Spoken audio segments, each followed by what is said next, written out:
কারিমের মধ্যে দুই ধরনের আয়াতে কারিমা পাওয়া যায়। কয় ধরনের? ইলমে গায়ব জানে আবার জানে না, দুই ধরনের আয়াতে কারিমা পাওয়া যায়। আমি আপনাকে ৫-৭ মিনিটের মধ্যে এটার একটা সমাধান দেব। আমি আমার নিজের থেকে দেব না, কোরআন হাদিস থেকে দেব। শুনবেন আপনারা? আমার সাথে সকলে পড়ুন, বিসমিল্লাহির রহমানির রহিম। কুল লা ইয়ালামু মান ফিস সামাওয়াতি ওয়াল আরদিল গায়বা ইল্লাল্লাহ। ভাইরা আমার, বন্ধুরা আমার, সূরা নমলের 65 নম্বর আয়াতে কারিমার মধ্যে আমার আল্লাহ পাক রব্বুল আলামিন বলেন, হাবিব ও আমার বন্ধু নবী, আপনি জানা দেন আসমান এবং জমিনের মধ্যে আমি আল্লাহ ছাড়া কেউ গায়েব জানে না। জোরে জোরে কোন সুবহানাল্লাহ। এটা কিন্তু কোরআনের আয়াত। কিসের আয়াত? আসমান এবং জমিনের মধ্যে কেউ গায়েব জানে না। গায়েব জানে কে? কথা বলে, গায়েব জানে কে? ইল্লাল্লাহ, আল্লাহ ছাড়া কেউ গায়েব জানে না। আমার আল্লাহ বলছেন কোরআনুল কারীমের মধ্যে পাইলাম যারা বলে নবী গায়েব জানে না, তারা দলিল দেয় দিয়া। এটা তো আমি বললাম, কথা আমি পড়ছি নি, আমি তো এটা লুকাইছি না, কিন্তু তারা এরপরে যে আয়াতগুলো পড়াম এগুলো লুকায়। এখন কথাটা বুঝেন, আল্লাহ কোরআনে কইছে আল্লাহ ছাড়া কেউ গায়েব জানে না, এই কথা মনে রাখবেন। এবার আসেন, কিন্তু নবীজির শানে আমার আল্লাহ পাক রব্বুল আলামিন পবিত্র কোরআনুল কারীমের মধ্যে নবীজির শানে ইরশাদ করেন সূরা তাকবীর। কোন সূরা? কথা বলেন, কোন সূরা? সূরা তাকবীরের মধ্যে আমার আল্লাহ পাক রব্বুল আলামিন জানিয়ে দিয়েছেন, আমার আল্লাহ বলে দিয়েছেন 24 নম্বর আয়াতে কারিমার মধ্যে, বিসমিল্লাহির রহমানির রহিম। ওয়ামা হুয়া আলাল গায়বি বিযানীন।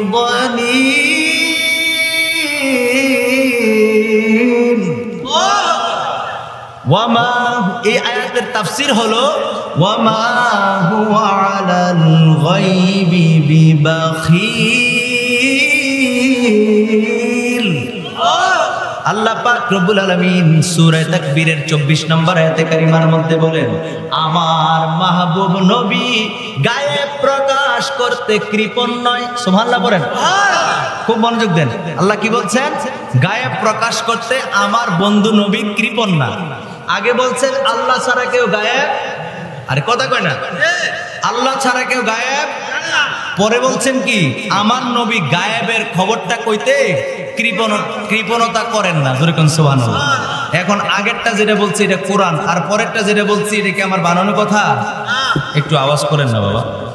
আমি জানি ওই মাইকের আওয়াজে বা এইভাবে আপনাদের কাছেও খারাপ লাগতেছে, কথা মনে বুঝতেছেন না। হ্যাঁ, কথা কি বুঝতেছেন? মোটামুটি বুঝলে একটু আওয়াজ করেন বাবা। তো প্রথম যেটা বলছি এটা তো কোরআনের আয়াত। এটা কি? কথা কর না, এটা কি কোরআনের আয়াত। আর পরে যেটা বলছি এটা কি কোরআনের আয়াত না? তাহলে দুইটা কোরআনের আয়াত পাওয়া গেল, দুটোই কোরআনের আয়াত। এখন প্রশ্ন হলো দুইটা কোরআনের আয়াত হওয়ার পরেও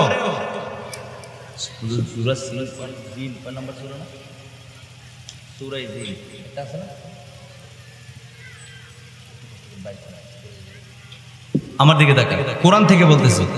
প্রথম নাম্বার আয়াতে পাইলাম আল্লাহ ছাড়া কেউ গায়েব, কথা বলে না, আল্লাহ ছাড়া কেউ গায়েব বলছে কে? পরবর্তীতে যে আয়াতটা নাজিল করছে এটা কি, কে নাজিল করছে? তো আল্লাহই বলছেন, হ্যাঁ জাযাকাল্লাহ, আল্লাহই বলছেন যে আমার নবী গায়েব প্রকাশ করতে কৃপণ নয়। জোরে কোন সুবহানাল্লাহ। এটা হলো নবীজির শানে বলছেন। তো নবী যদি গায়েব না জানে তাহলে গায়েবের প্রকাশ করতে আবার কৃপণ আর ধনীর কোনো কথা আছে নাকি? আপনার যদি সম্পদ না থাকে তাহলে আপনারা কি কেউ কৃপণ বলবে? কথা কর, আপনারা কি কেউ কৃপণ বলবে? ও বন্ধুরা আমার, ভাইয়েরা আমার, হুজুর থেকে আমি একটু সহযোগিতা নিছি, সেটা হলো সূরা জিন। সূরা জিনের মধ্যে আমার আল্লাহ পাক, সূরার নাম কি বলছি? হ্যাঁ, কথা কর না, সূরার নাম কি বলছি? সূরা জিন। এই সূরা জিনের 26 এবং 27 নম্বর আয়াতে কারিমার মধ্যে আল্লাহ সুবহানাহু ওয়া তাআলা কি বলছে দেখেন, আমার সাথে পড়েন, বিসমিল্লাহির রহমানির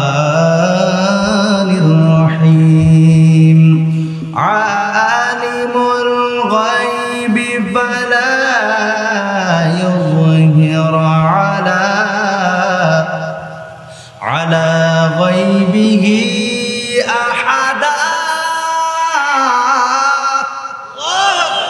আমার আল্লাহ পাক রব্বুল আলামিন সূরা জিনের 26 নম্বর আয়াতে কারিমার মধ্যে বলেন, আমার আল্লাহ জানিয়ে দিলেন আমার আল্লাহ পাক রব্বুল আলামিন গায়েব জানেন। জোরে জোরে কোন সুবহানাল্লাহ, আরো জোরে বলেন সুবহানাল্লাহ।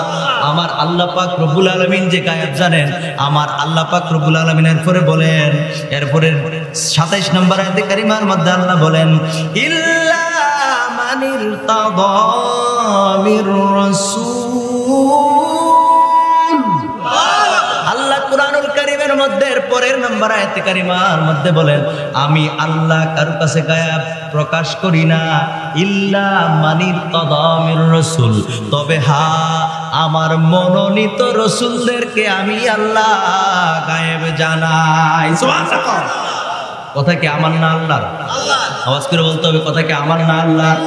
আল্লাহ কয় আমার মনোনীত রাসূল যারা আছে গো, ওই মনোনীত রাসূলদেরকে আমি আল্লাহ পাক রব্বুল আলামিন গায়েব প্রকাশ করি, গায়েব জানাই।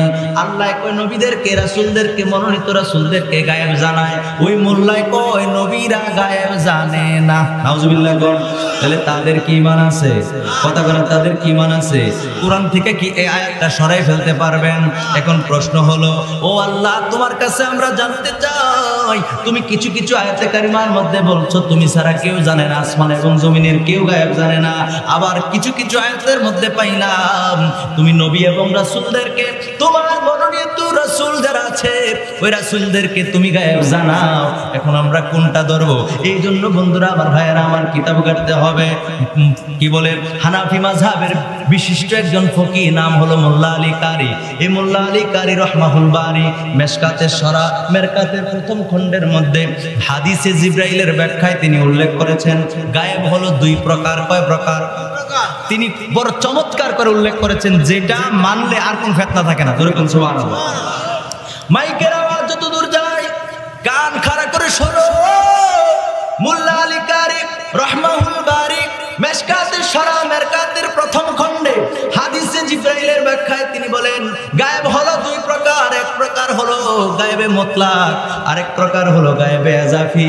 গায়েবে মুতলাকটা হলো সত্তাগতভাবে, মানে গায়েবে জাতি যেটাকে বলা হয়, মানে রব্বুল আলামিন সত্তাগতভাবে তিনি আমাদের রব, তিনি আমাদের স্রষ্টা, তিনাকে কেউ জানাইতে হয় না, কোনো মাধ্যম ছাড়া গায়েব জানা, সেটা হলো আমার আল্লাহ পাক রব্বুল আলামিন। জোরে জোরে কোন সুবহানাল্লাহ। আমার আল্লাহকে কেউ গায়েব জানায় না, তিনি যে স্রষ্টা সত্তাগতভাবে তিনি জানেন। জোরে জোরে কোন সুবহানাল্লাহ। এটা হলো গায়েবে মুতলাক। আর আরেক প্রকারে গায়েব আছে, এটা হলো গায়েবে, জোরে কোন না, গায়েবে এজাফি। জোরে কোন, গায়েবে এজাফি, মানে হলো মাধ্যমে জানা। আমার আল্লাহ যাদেরকে জানায় তারা জানে। জোরে কোন সুবহানাল্লাহ। তাহলে একটা গায়েব পাইলাম কোন মাধ্যম, বিনা মাধ্যমে জানা, সেটা আল্লাহ জানে। কে জানে? আর আরেকটা হলো মাধ্যমে জানা, জিব্রাইলের মাধ্যমে হোক বা সরাসরি আল্লাহ জানাইতেন পারেন। সুবহানাল্লাহ কইতেন না? তাহলে দুই প্রকার গায়েব জানা, গায়েবের আমরা পাইলাম যে দুই প্রকার। গায়েব কয় প্রকার? একটা হলো সত্তাগতভাবে আল্লাহকে কেউ জানায় না, আর রাসূলকে আমার আল্লাহ জানায় বলে রাসূল জানেন। জোরে জোরে কোন সুবহানাল্লাহ। তাহলে দুই প্রকার গায়েব কি একরকম হইছে? কথা কোন একরকম হইছে? যেটা আমার সত্তাগত আল্লাহ যেটা জানেন সেটা হলো ওই যে প্রথম যে আয়াতে কারিমা তেলাওয়াত করেছি, আল্লাহ ছাড়া কেউ জানে না, ওইটা হলো গায়েবে মুতলাক। জোরে জোরে কোন সুবহানাল্লাহ। এরপরে আল্লাহ যে নবীর কথা বলেছেন, রাসূলের কথা বলেছেন, সেটা হলো গায়েবে এজাফি, যেটা হলো মাধ্যমে জানা। জোরে জোরে কোন সুবহানাল্লাহ। এবার কি আর কোনো ফেস আছে? এখন যারা বলবে নবী আল্লাহ যেইভাবে গায়েব জানে নবীও ঠিক ওইভাবে গায়েব জানতেন, সে হলো মুশরিক। সে কি? জোরে বলেন, সে কি? আল্লাহ গায়েব জানে যেইভাবে নবীও ওইভাবে জানে, সে হলো মুশরিক। সে কি? আবার কেউ যদি কয় আমরা গায়েব জানি না, নবীও জানে না, সে হলো কাফের। সে কি? এখন আমরা যেটা জানি না সেটা নবী জানে, যেটা নবী জানে সেটা আমার আল্লাহ সত্তাগতভাবেই জানে। যেরকম সুবহানাল্লাহ। আর কি কোনো ফিতনা আছে? এটা আমি বলছি না তো, মোল্লা আলী কারি রহমাহুল বারি তিনি বড় চমৎকার ভাবে এই ব্যাখ্যাটা দিয়েছেন। যেরকম সুবহানাল্লাহ। আর যেরকম সুবহানাল্লাহ। আল্লাহকে কেউ জানাইতে হয় না, তিনি সত্তাগতভাবে জানেন, ওইটা আমরা স্বীকার করি আহলে সুন্নাত ওয়াল জামাত। আর নবীজিকে আমার আল্লাহ জানায় বলে নবীজি জানেন। জোরে জোরে কোন সুবহানাল্লাহ। আর জোরে কোন সুবহানাল্লাহ। তাহলে এবার বলেন নবী গায়েব জানে কি জানে না? আর আওয়াজ করে বলেন জানে কি জানে না? আল্লাহর নবীর ইলমে গায়েব গায়েবকে অস্বীকার করার সাথে সাথে এটা কুফরি হয়ে যাবে, আর কুফরি হয়ে গেলে সে হয়ে যাবে কাফের। সে কি হয়ে যাবে? এখন বলবেন হুজুর আপনি অমুকরে কাফের করেছেন। আমি কাউরে কাফের বলছেন, কাউকে বলি নাই। আপনি যদি অস্বীকার করেন তাহলে আপনি কাফের। আপনি অস্বীকার করবেন কেন?